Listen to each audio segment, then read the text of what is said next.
building blocks. There were doubts that we would be here, but alas, here we are. As always, I am your host, John Daigle, joined this week by none other than Ian Harditz of Pro Football Focus. Ian, how are you doing? Is it good to be back? How did you like Clyde Edwards-Hilaire's performance last night? Just lay it on me.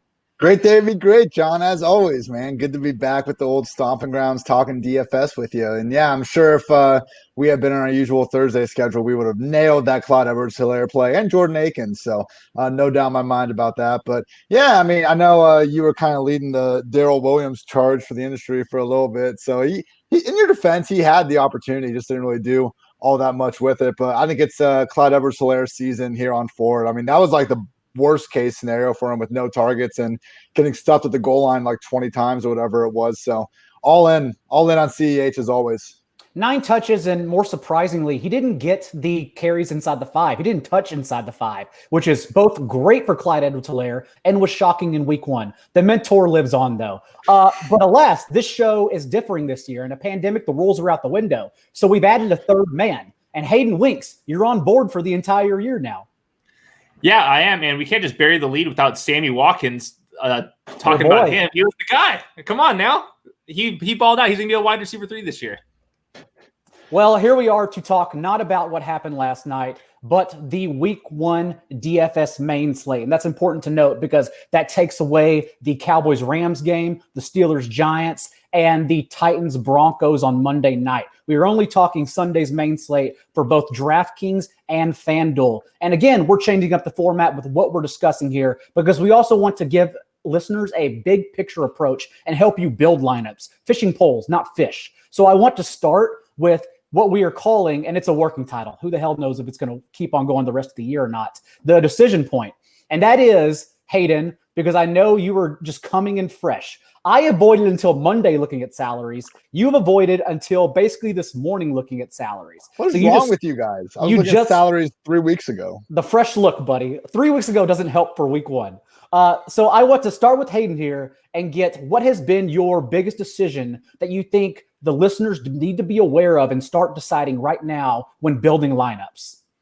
Well, I think the obvious one is Antonio Gibson because he's like your cheap out for touches at running back. And I think probably everyone's going to be trying to jam in Christian McCaffrey as always, which just never seems like a bad idea, especially against the Raiders. But if you're spending $10K on DraftKings, you got to find some cheap touches. So I think Antonio Gibson is the player that people are going to be going towards. So you have to kind of, if you're fully buying in, then it's lock button Antonio Gibson. If you're just kind of sprinkling into tournaments, that's another option. So that's probably the biggest decision point, I'd guess. Ian, what about you when you've been building lineups since 4 months ago?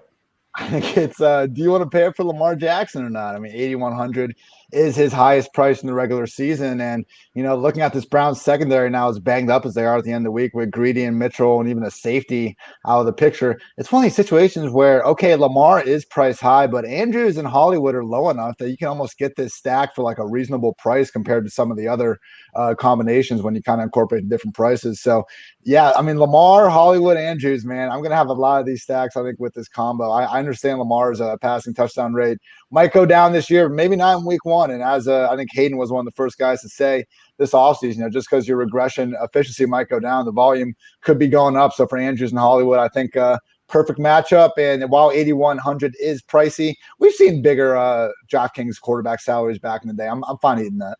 Have you considered, because going up to Lamar and Russ also means you are skipping going down to Tyrod Taylor and those players. Have you considered going down for, like, let's say cash game builds? Although even as a person who wears condoms and plays cash games, like, I am terrified of cash games this week because the news is just hyperbole. It's insane. Yeah, I'm talking more Lamar. I think I'll have in GPP, honestly. I don't hate going to Tyrod and cash, although having Pouncey out isn't helping matters. And, you know, maybe we are overrating this Chargers offense a little bit, as Hayden was alluding to again. And now Hayden isn't right about everything, even though I'm giving him props right now. But it was a fair point. And I mean, as bad as the Bengals were last season, I mean, Atkins and Dunlap, they got a couple guys there that could make things interesting. But I think Tyrod is going to put up borderline QB1 production for most of this start. So he's cheap enough. I think you can do it. And honestly, you can do it with Keenan Allen because Bengals were the worst defense in the entire league last year, and yards per target to the slot. Pretty bad secondary at all. It just brought all those Vikings corners over who weren't doing good in Minnesota to begin with. So I think Tyrod Eckler stacks are still perfectly viable for cash. Bengals also allowed the most rushing yards to quarterbacks, but it's the offensive line injuries that certainly have me concerned. And just being Cincinnati's home opener, there's sneaky value on the Bengals plus 3.5 if you can still get it, because we may be watching an upset, like a low-scoring upset, which again would be sort of disastrous for that offense. My decision point, and I want to bounce it off you and see if either of you have experienced this as well, is that we are used to having a value to go to, like even in our flex spots on DraftKings in particular, because prices are typically egregious because so much happens. But that's not the case for this year. It seems like everyone is priced accordingly, specifically the higher priced players like Lamar Jackson and Christian McCaffrey. So my biggest decision point is that I'm struggling to find a confident option in the flex, in particular on DraftKings. Like, sure, you can go Antonio Gibson, but I can't recall the last time I played even a wide receiver in that spot. And with the options there that I like 4 players we'll probably discuss throughout the show on DraftKings this week. And so I'm actually leaning towards starting a receiver over these running backs who there seems to be a lot of limited committees this week as a week 1 pivot. I think the other one is, if you're not going to use Christian McCaffrey, use like the next tier of running backs, like the Joe Mixon, Austin Eckler, Alvin Kamara tier, and go that route instead of McCaffrey if you want to find the flex, be more comfortable with your flex option there. So that's kind of something I've been tinkering with, but fading McCaffrey always just seems so scary. Well, Daigle, if you really want to save some serious money and get off of Gibson, you can go all the way down to 3,900 and get Paris Campbell, man. Okay. Colts number 2 pass game option. I mean, dude, Paris Campbell's going to be killing it. And as bad, I mean, all right, hopefully the Colts injury report come back clear with the O-line. Yes, they're all good to go. All right, awesome. Because, I mean, I think a lot of what Paris Campbell's going to get, it's like the role we want Mecole Hardman to have, or at least I do. I don't know about Hayden, but if we could get these pop passes, like Campbell was a running back in high school at Ohio State. He was always running like low A-dot stuff. Maybe he can do more downfield, but, every report we heard out of training camp was it's going to be a bunch of short stuff, and Campbell's going to be one of the main guys out of the slot eating that up consistently. So Hilton could get his maybe, and Campbell, I think, is going to be that next guy. I know Rivers might not have to throw that much, but I mean, even if he's throwing like 25 times, which would be low, I think we could project 5 to 7 targets for Campbell pretty reasonably. And Hayden, you also like that game. You've said on the Roto World Football podcast that you believe it's going to shoot out. Yeah, this would be a sneaky game to get some cheap guys in. I think that T.Y. Hilton is a couple $100 too cheap. I think that the Jaguars defense has just completely fallen apart last year. And I think that Gardner Minshew, as bad as his situation is, he can provide some value as a scrambler. I think Ian and I talked about this on his podcast. And I think that Chris Conley is going to be my cheapest go-to wide receiver because he's going to be on the field all the time. They voted him as a team captain. He's got a lot of speed, and he's had a lot of big plays last year. And then, of course, DJ Chark. So I think all of those guys are kind of like DFS tournament guys that I'm going to be probably building for.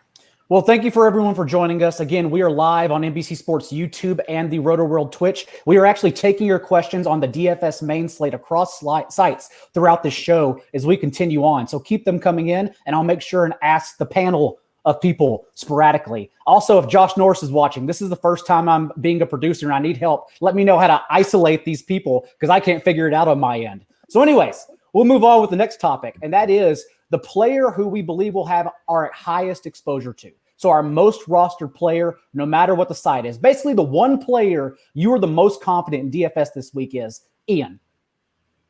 Stephon Diggs. How about that? Really? Yeah, man. He's going to freaking blow up. And okay, most confident player, maybe not, but I'm a primary GPP guy. Value is baked into this question. Yeah. Right. I want Diggs freaking everywhere, man. The Jets could be so bad. I mean, I think we've been talking about the Jaguars and Panthers as the 2 worst defenses in the league, and deservingly so. But you take away Jamal Adams from that defense and Mosley opting out. I mean, they are brutal. PFF's number 32 ranked secondary, and you look at the cornerbacks, and okay, they brought in Pierre Desir, who he was most known last year for getting cooked by Hopkins whenever they tried to put him on someone. So Diggs, man, I think he truly is a top 10 talent wide receiver, and everyone just has this hesitation because it's Josh Allen. Like, just because it's Josh Allen back there doesn't mean he can't enable wide receivers to big games. Smokey Brown's done it. Cole Beasley, like Zay Jones has had big games over these past 2 years. Just because the guy isn't throwing for 300 doesn't mean his number one guy can't ball off.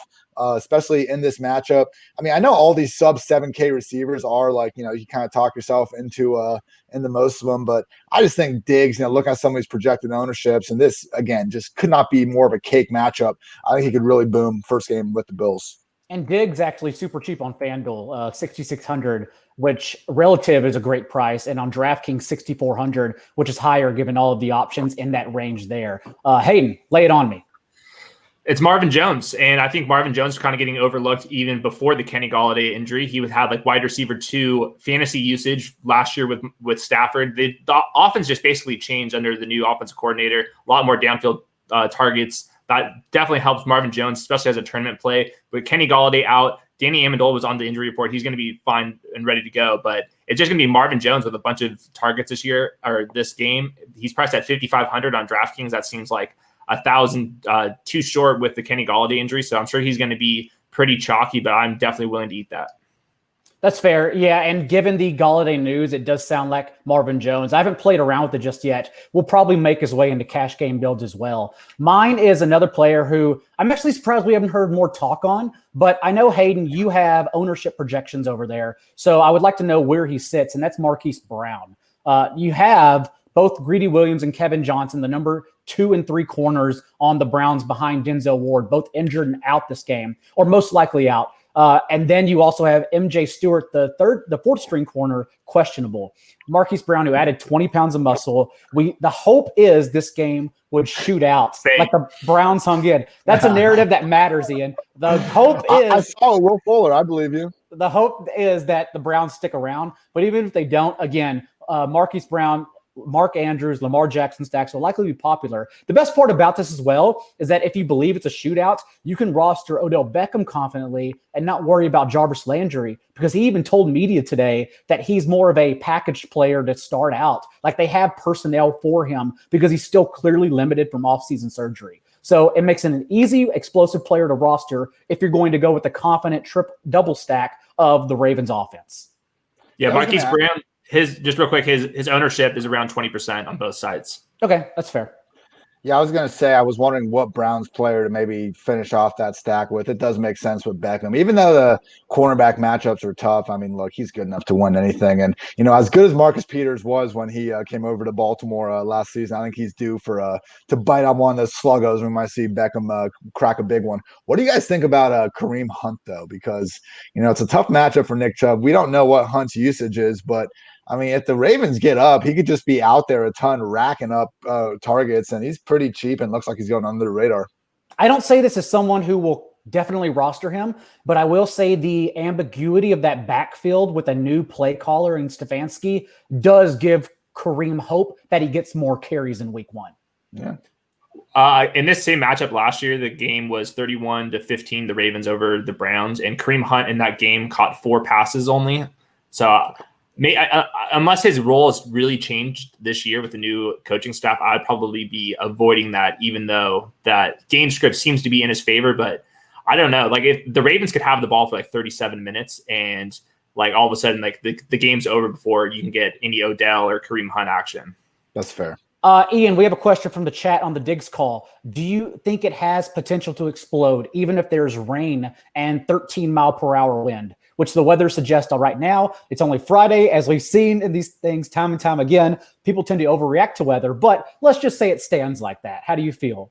I've been looking at the wind throughout the week. I was seeing 15 miles per hour earlier, so I think we're moving in the right direction. But positive trend. I think if it's under, what isn't it usually under 20 miles per hour, we're okay. Yeah.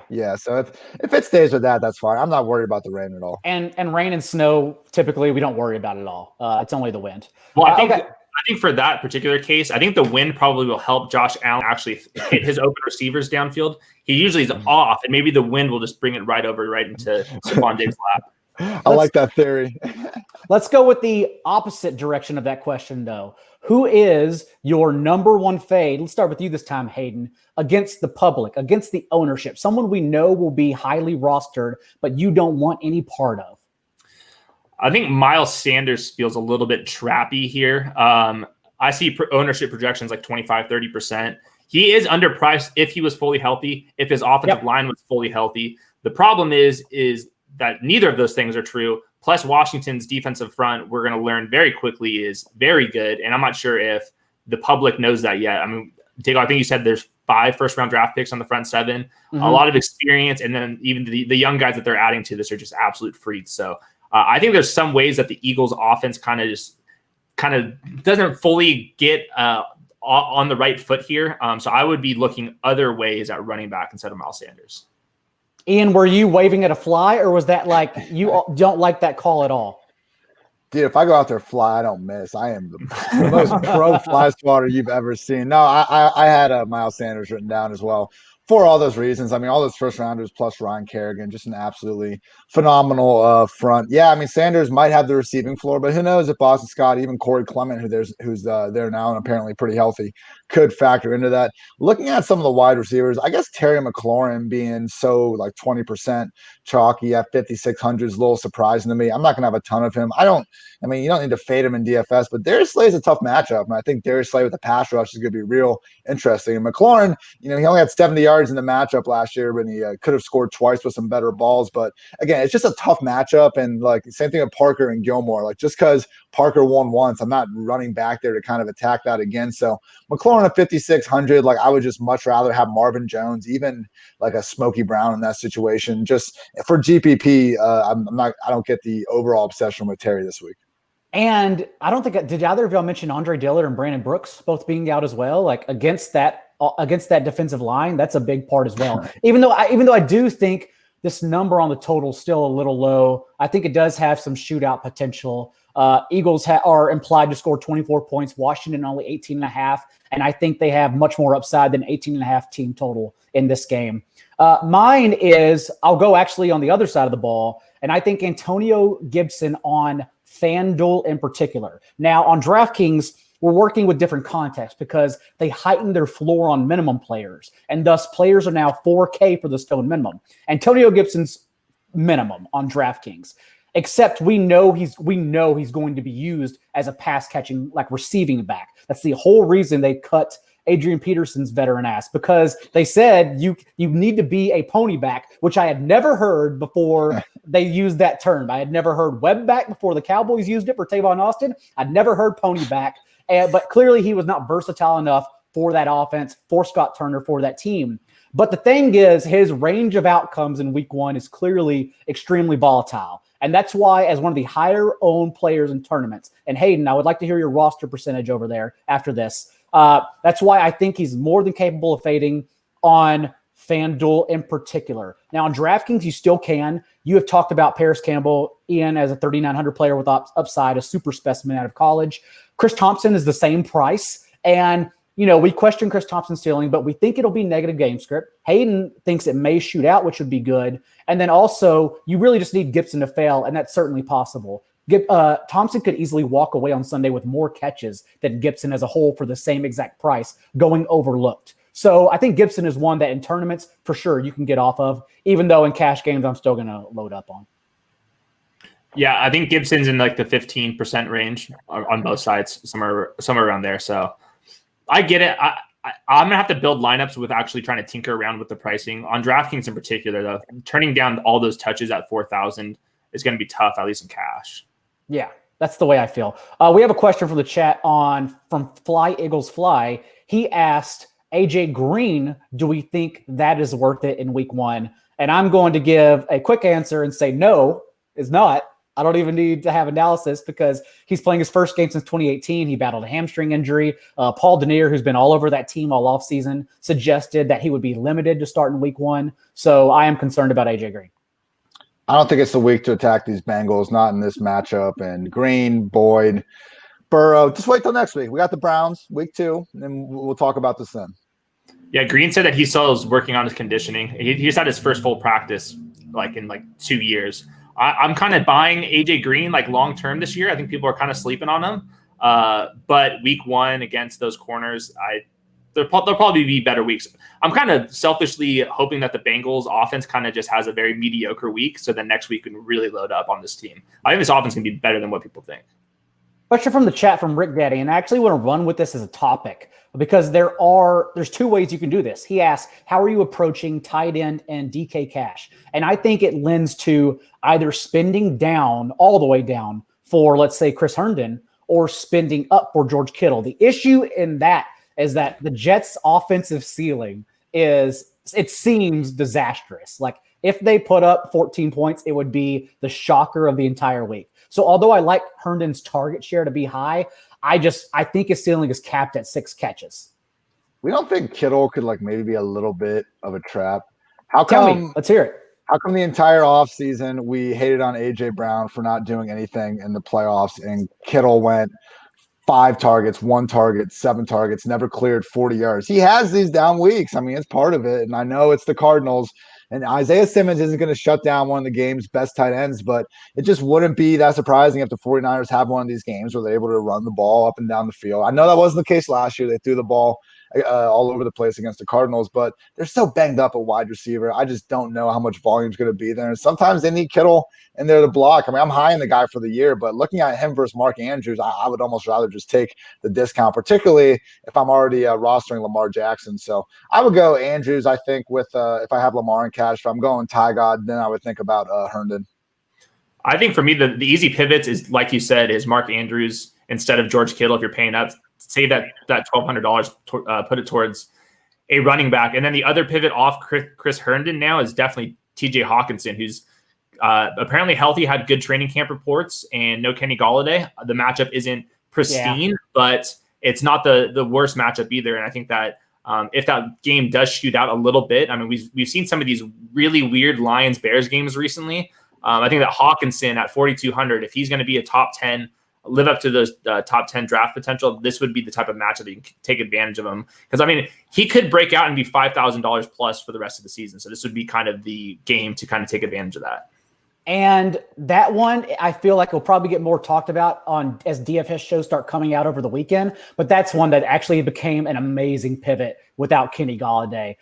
Because, again, we talked about this in the Roto-World pod. Ian, do you have thoughts on the Lions-Bears game? As I know you also host the Pro Football Focus Fantasy pod now, because I believe, as Josh Norrit just raised his nose at me and disagrees, I believe it actually shoots out. Like, I think it's going to be one of the higher totals of the weekend because I think the Bears and Trubisky carry their weight. Yeah, so I was kind of off it to start the week, but then I've talked to Kevin Cole and Britt Devine from Roto Grinders, and two pretty sharp dudes, and they were both on the Bears, and I'm kind of starting to see it more. Like, we really don't need to give this Lions defense any level of respect at this point. Trubisky, to his credit, he's cooked against these guys. I wouldn't go as far as even thinking about it in cash. We just know the floor is too low. Trubisky could be benched mid-game, but if they get back to just using him like they did in 2018, which I just mean letting him run around, because that is actually what he does best. He's kind of like a, lower middle class man's Josh Allen in terms of that, just being able to run around. Like, he used to average like 30 rushing yards per game, but he had that shoulder injury late in 2018. He barely stopped running. He pretty much stopped running until that Cowboys game last year when they killed him, and he was doing it again. So I would think with his job on the line, career pretty much at a crossroads, they would really tap into that and let him run. And it's pretty easy enough. Who you stack him with Allen Robinson and Anthony Miller. So yeah, GPPs, why not? Add in that David Montgomery, although he practiced in full the past 2 days, Hayden, has your opinion changed on that? Because I still don't have any confidence. Like, I'm still concerned he's going to be limited, and we're just going to get more Tariq Cohen, not so much carries, but just being involved, which lends to a faster passing game script. I think he was full in practice, but they still listed him as questionable on the final injury report. So that's kind of different. I moved him up. I think that he's a fine flex play just based on volume. He's got no floor, though. Like, he can definitely re-injure it. This kind of beat my timeline of expectations. Of course, I'm no doctor here, but this seems like a fast return. I think what Ian was saying about Trubisky is completely true. I think outside of Marcus Mariota, if your job is on the line, you're going to be pushing the needle, and I think that this is the perfect matchup to do that. Jeffrey Okudah was on the injury report this week. They obviously are missing Darius Slay. So, I mean, the Lions defense is still very, very, very vulnerable. And I think that that's why Anthony Miller is probably a little too cheap. I think that's why Allen Robinson's probably a little too cheap. And Mitch Trubisky, he's probably going to be sub 5% owned in tournaments just because nobody wants to click the name. I mean, he's the type of dude that can have a ceiling game. And for tournaments, if you come in last, who cares? So I think it's okay. Give yourself more credit. I thought all doctors had Gen Z neon trees in the corners of their room.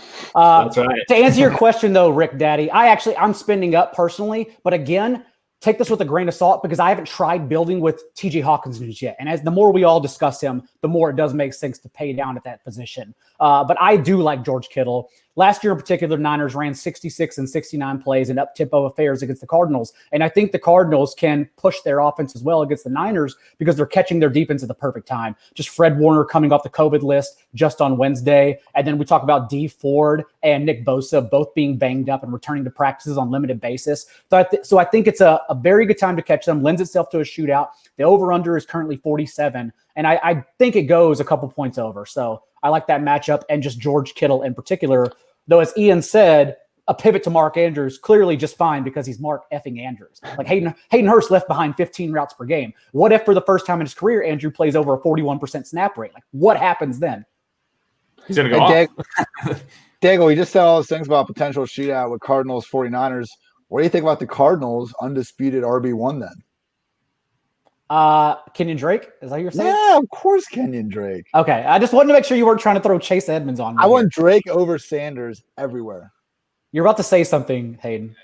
Well, there's kind of some news in the last hour. Tevin Coleman decided not to practice because of the air quality and a sickle cell, and that Shanahan's just completely leaving it up to Coleman whether or not he's going to want to actually play in that game. So if Coleman sits, and we won't probably know this until Sunday when he kind of checks out the air quality. I live out in California. The air quality is bad right now. Like, it is really, really bad. So if Coleman sits out, Raheem Mostert is at 5,800 on DraftKings. The dude is just so good. Like, people have slept on Raheem Mostert all offseason. Nobody wanted to click his name in fantasy drafts. The guy's just so much more talented than anybody else on this 49ers roster. The scheme is so good. I mean, Raheem Mostert could be finish top 5, top 10 rushing yards this year easily. To be clear, I still don't want to click his name in the 5th round like you, but if we backdoor into Raheem Mostert 24 touches, I'm going to play him then. I don't care. I'll be wrong the whole season if it means playing him for more money in DFS. Here's the biggest myth ever is that Raheem Mostert was going in the 6th round all the time. Everyone kept thinking that it was the 5th round, but I drafted him in the 7th round a couple times. I mean, the 6th round price tag on Raheem Mostert was an auto pick for me. If he's the only guy, it's just him and Jerick McKinnon, then I'm going to be all in on Raheem Mostert. The matchup's good too. Let's just keep rolling with this discussion, actually, because we're about to get into our large entry field stacks of the week, the Millie Maker stack of the week. Again, no one cares about the single entries with 150 people that you actually make money on. Everyone wants to shoot for $1 million, and I totally think that's fun as hell. Like, you should do that. That's so much fun. So I want to start with this one. I don't know if it's going to take one of your topics away or one of your stacks away, but Mr. Clutch asks, who are the best Raiders to play this week? And this isn't really my personal favorite stack, but the Raiders and Panthers do shape up to be one of the best stacks, no matter the tournament you're playing, single entry or the Millie Maker. So let's just go down the list. Let's start with you, Ian, and just talk about some of your favorite plays in that game in particular. In that game, yeah, give me all the Henry Ruggs. I'm fine with that. And Josh Jacobs, too. I'm a little less confident with the Panthers, I think. I think we could see them start slow out of the gate. I like the skill position weapons and all that, but just by far has the least amount of continuity in the passing game compared to any other team in the league. And, yeah, the Chiefs and Texans looked pretty great last night, but that's what happens when you got Mahomes and Watson as your quarterback. So I do question how some of these teams with a little, more guys they're working in are going to perform in September. So maybe the Panthers down the stretch, but I don't know. Other than McCaffrey, man, I'm probably not going to have much exposure to guys in Carolina. Does that include DJ Moore? Yeah, I'm not. I mean, there's other guys I like in that range. Yeah, that's fair. For the Raiders, I think Josh Jacobs makes a ton of sense, of course. Just the matchup's so good. Henry Ruggs, I've been a little higher on than most, just because I think that he's more of an all-around talent. It's not just some deep threat, and I think that he actually is a good fit with Derek Carr. Brian Edwards, I'm kind of curious to see where his ownership comes out, because he seems like he's been getting a lot of training camp buzz, and I'm curious to see if people actually, or if they haven't been paying attention. He would be a good play if his ownership was low. But yeah, I'm not sure if I want to put Derek Carr in my lineup, but I'll flirt with Henry Ruggs a little bit.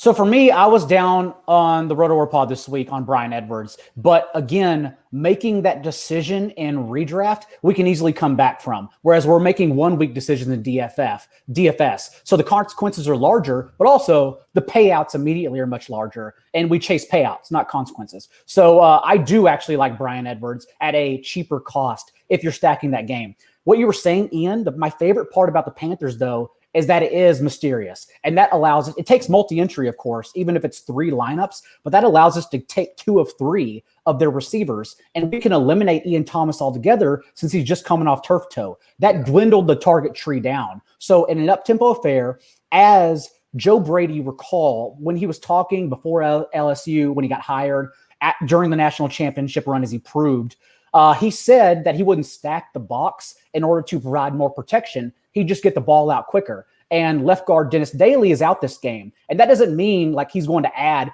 pack in a tight end like Manhurts to block in line. That just means he'll throw a 4th wide receiver on the board and call it a day and just tell Bridgewater to throw shallower to allow the receivers to make plays yards after the catch. So I think just picking 2 out of 3 and sprinkling them throughout your lineups and he builds, running it back with Josh Jacobs and or both Henry Ruggs, that's the way to go for me. If that makes sense. I get it. That's why I kind of like DJ Moore to an extent. The Raiders, the guy guarding him, the first-round rookie, he's got a broken thumb right now too. So, I think what you said is just going to be Bridgewater's going to check it down for like 4 air yards, and it's just going to be a yards after the catch machine. We've seen the Raiders not be able to tackle for the last decade, so we'll see. So that one was from the chat, but let's go ahead and get your Millie Maker stack of the week, Ian. Oh, it's good, boys. It's good. We got Cam Newton, James White, Julian Edelman. Just going all the way to first. No questions asked. I absolutely love it. I mean, Cam, like, he is still for some reason like not getting just consensus top 10 treatment, even though he's won this quote unquote quarterback competition that was never a competition. So we got to start look, maybe he's not going to run the ball 12 times a game, but I mean, I saw the fine folks at Roto World were reporting that they're going to use him in the run game. Why wouldn't they? He's on a 1-year deal. They're not going to run him the turf. It'd just be silly not to utilize the best part of the dude's game. And, you know, when you have James White there, who I'm not buying that he's going to be Christian McCaffrey. Like those targets aren't going to replicate. But with no Sanu there, and you look behind Edelman, I mean, if Harry is as bad as he was last season, it wouldn't be shocking if White finishes second on his team in targets, particularly in a week where Sony's banged up. So maybe we actually get some rush attempts to go along with it. Julian Edelman had 150, 3 targets last season. He's not going anywhere as the number 1 guy. And I think there's some truth to what Edelman was saying, where like he's going to face a lot easier coverage this year with Cam Newton because, you know, guys just can't play man on him and turn their backs to the quarterback like they used to be able to do. So it's going to add, you know, different dimensions to this offense. And I want to be all over in week 1. I mean, credit to Miami for adding Byron Jones and drafting plenty of guys in the early rounds, but I'm not ready to anoint them as a defense we need to worry about. And, you know, this could be a game that really pissed off Belichick going back to week 17. So we got that little storyline going for us too. I like Cam Newton to come out, remind everyone why he's Cam VP. I know if Josh Norris here, he would be agreeing with me. I don't care if you guys do. Josh and I and Cam are going to the moon. He's getting so many mentions in this pod that he's here with us in spirit. I will also say, to add to your point, that N'Keal Harry popped up on the injury report. He's definitely going to play, but the fact that he popped up with a shoulder injury does still add value to your point. Edelman was in my fantasy usage model. He was one of the guys that popped as a value. He was had wide receiver 6 value last year from fantasy usage. And I think that there's less competition for targets right now. And we don't even know who the running back is going to be, how healthy Sony Michel is, and how much work they're actually going to give to Rex Burkhead. So I don't mind the James White call as well. And like Ian said, the Dolphins defense is better, but it's not good. So I kind of buy this one too. I think Edelman's probably just too cheap across the board, even in season-long leagues. Like, yes, he's 34, but the dude's got a 6-pack. You guys see that shirt? I mean, he's looking pretty jacked right now. But here's the thing, though. As with any stack, you run it back with one player and hoping for a potential shootout or at least high volume and negative game script. Not here. You got to pick so for record, I would pick Jasicki and just call it a day. With Parker and Preston Williams both banged up, he's at least the healthy one who they'll have to lean on. Maybe he doesn't go back to the slot as much as he did last year, but he really has no choice to play wide receiver in this game. So that would be my pick to run it back. Hayden. Yeah, I think that makes sense. I don't really want Preston Williams is dealing with this knee issue. Parker is banged up too. Yeah. Hayden, let's hear it. Your Millie Maker stat. So I kind of had two. I hinted at the first one with the Jaguars with Gardner Minshew and DJ Chark, run it back with T.Y. Hilton. So that was your deep play. But if you wanted to play a little more safe, give me Stafford, give me T.J. Hawkinson, and give me Marvin Jones. I'll run it back with some lineups with A-Rob and some lineups with Anthony Miller. Hope that this game shoots out. The one thing I kind of want to do this year, especially in like most of my DraftKings tournament lineups, for my stacks, use the tight end, because finding the tight ends is so difficult. It's such a touchdown reliant position that you have to score a touchdown with your tight end to win these tournaments. Might as well have your quarterback paired with that already. So I want to be finding quarterbacks that have legit tight ends on their roster already. So I think that if Hawkinson's a little bit underpriced with the Kenny Galladay news, you're already getting the stack touchdown that you need if Hawkinson scores. So that's what I would go with. Okay, that's actually the one I was going to pick as Evan Silva pops in to put buddy ears on me right now as we're producing a show. You deserve that. I was wondering what the hell that sound was. Yeah, he was sneaking up. We're talking about dinner. Anyways, people didn't come for that. Okay, so Hayden, you actually took mine. I love that. And I think the Lions now losing Kenny Galladay just dwindled the target tree. And again, I expect T.J. Hawkins to become more popular as the weekend moves on. But I think him and Marvin Jones are the clear-cut options there. Yes, we're probably going to get Adrian Peterson doing nothing, running to the center's ass for 10 carries a game. But we want the explosive players. So those are the two players I'm on as well. And then I would likely pick either Robinson or Miller. And I think they're quite even for DFS, honestly, given the price points. Okay, since you took that one I've also been looking at that's going overlooked, Carson Wentz, Deshaun Jackson, and Zach Ertz, and running it back with Terry McLaurin. That gets you fading Antonio Gibson in tournaments. That gets you Terry McLaurin, who is absolutely going to lead that team in target share and could explode as long as both teams keep their foot on the gas. And again, this is a creative Washington offense that Vegas is not giving credit for being creative just yet. So I'm not buying the number. I think we're buying low here. And Zach Ertz, as opposed to George Kittle, who is going to be the highest rostered player, I believe, at that position, and Mark Andrews, who will be the pivot. Of course, Zach Ertz can match Mark Andrews as a lesser rostered pivot. So getting exposure to that right there, I think is the way to go for me. Gentlemen, any other thoughts? I don't think that will be chalky. Tyler asked, by the way, if he thinks it's going to be chalky. I think people are going to be down on the Eagles offense as a whole because Sanders potentially being limited, the offensive line being worrisome. But no, I think it does go over its total. Does Jalen Reagor's news that he's going to be playing most likely, does that affect your exposure? Nothing. Not for DFS. I hope actually. My belief is that knocks down Deshaun Jackson's roster, which may not be the case because he's such, like everyone's talking about him. He's such an obvious player to play in every single format this week. But hey, if it even drops him down like 5% because Rager's on the field, that's great. I'll just go over the field. I would guess that Jalen Reagor plays, but is like limited in some capacity. I know he had full practices, but like range of motion, you don't just like dislocate your shoulder and just like all systems go in 2 weeks. Like he can be out there and like capable, but like, I don't know. I would still be playing wait and see mode with him. I hope he's active. It's just going to lower the DJax ownership. Exactly. Before we part here, though, and share some quick news, is there any other player quickly that either of you want to discuss that we did not talk about across the entire thing? This is not a chopper, I know, but who do you want to talk about, Ian? He is a finalist, and that's Mr. Todd Gurley, Falcons RB. Oh, hey, 6,100. Like, look, I haven't been on Gurley in the season-long process at all, but I mean, he's super cheap. And if we're going to use him in a matchup, it might as well be this one. I think the Falcons Seahawks really has a chance to be a massive shootout. I mean, like I'm saying before, how I'm a little bit doubtful with some of these, new look offenses really starting hot. Russell Wilson and Matt Ryan led offenses, I think, have a much higher chance. And Gurley, even though if I'm, I think he's going to be closer to 15, 20 touches instead of 20, 25 per week. But hey, if he gets that in this matchup versus a soft Seahawks front seven, as good as their secondary might be now, those linebackers, linebackers still look good, but they never properly replaced Jadeveon Clowney on that defensive line. I think Gurley could take advantage of it. Maybe I'm just, assuming all these running backs are going to be looking good now after David Johnson did his thing last night. But, he's coming in with pretty low ownership seemingly. And again, it's a nice pivot off of Miles Sanders in tournaments. And worst of all, Ian, is that Duke Johnson's touch rate was on pace to be a career low under Bill O'Brien, if you can believe that, until he got injured. Like, he was only literally on the field for those 3 dual backfield sets, and that's it. David Johnson played every other single snap over him. Not that that's hard to believe. I'm not surprised. With that, though, some quick news as we get out of here. Ian, we wanted you to be on, of course. You helped create the show with me last year. So, of course, it's your show as well, no matter where you are. But also, you have to pass the baton because you have far more important things to do on Friday afternoon. So you are also here to go ahead and give some parting words to Hayden as he co-hosts with me with a special rotating guest every single week for the rest of the year. We're going to make this a big thing, huh? Oh my God. The Wilson thing and the let's be great 70 times as every player runs out to the field.